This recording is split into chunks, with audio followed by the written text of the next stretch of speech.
আকাশসীমা বন্ধে সময় বাড়িয়েছে ইরান। সাম্প্রতিক ইরান ইসরায়েলের হামলা পাল্টা হামলার মধ্যে তেহরান তার আকাশসীমা বন্ধের সময়সীমা বাড়িয়েছে। আল জাজিরার এক খবরে জানা যায়, সরকারি বার্তা সংস্থা IRNA তাদের এক প্রতিবেদনে এই তথ্য জানিয়েছে।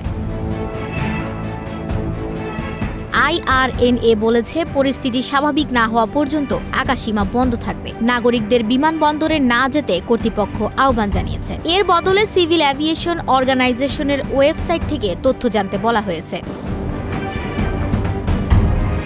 এদিকে তেহরানের পূর্বাঞ্চলে বিমান হামলা চালায় ইসরায়েলি বাহিনী। তেহরানের এই অঞ্চলটি মূলত ঘনবসতিপূর্ণ ও আবাসিক। সাম্প্রতিক নিরাপত্তাজনিত কারণে দেশটির এই সিদ্ধান্ত। তবে কতদিন এই নিষেধাজ্ঞা কার্যকর থাকবে সে বিষয়ে কোনো নির্দিষ্ট সময়সীমা জানায়নি কর্তৃপক্ষ।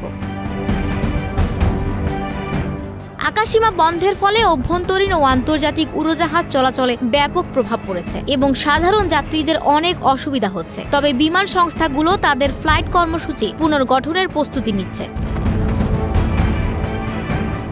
এই সিদ্ধান্তের ফলে তেহরানের ইমাম খোমেনি আন্তর্জাতিক বিমানবন্দর থেকে নির্ধারিত বেশ কিছু ফ্লাইট বাতিল অথবা বিলম্বিত হয়েছে। এসব আন্তর্জাতিক ফ্লাইট ইরানের ওপর দিয়ে চলাচল করত, সেগুলোকে এখন হয় রুট পরিবর্তন করতে হচ্ছে অথবা পুরোপুরি বাতিল করতে হচ্ছে।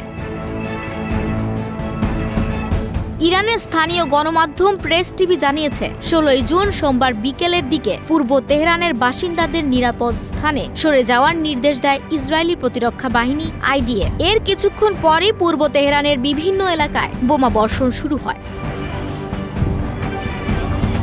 মূলত গত শুক্রবার 13 জুন থেকে পাল্টাপাল্টি হামলা ভয়াবহ রূপ নিয়েছে। ইসরায়েল ইরানে একের পর এক বিমান হামলা চালাচ্ছে। জবাবে ইরানও ক্ষেপণাস্ত্র ও ড্রোন হামলা চালাচ্ছে। বিশ্বজুড়ে সংঘাতপূর্ণ এলাকা বেড়ে যাওয়ার কারণে এয়ারলাইন্সগুলো বিমান পরিষেবা পরিচালনায় অসুবিধায় পড়েছে। ফ্লাইটের নিরাপত্তা নিয়ে উদ্বেগও আরও বেড়েছে। বহু উড়োজাহাজের যাত্রাপথ বদলানো হচ্ছে, আবার অনেক উড়োজাহাজকে মাঝপথ থেকেই ফিরিয়ে আনা হচ্ছে। মধ্যপ্রাচ্য অঞ্চলে যাওয়া বহু ফ্লাইট বাতিলও হয়েছে।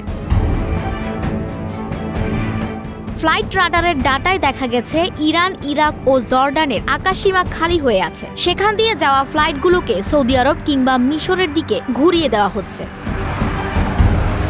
আফসানা ভুইয়া, প্রবাস খবর।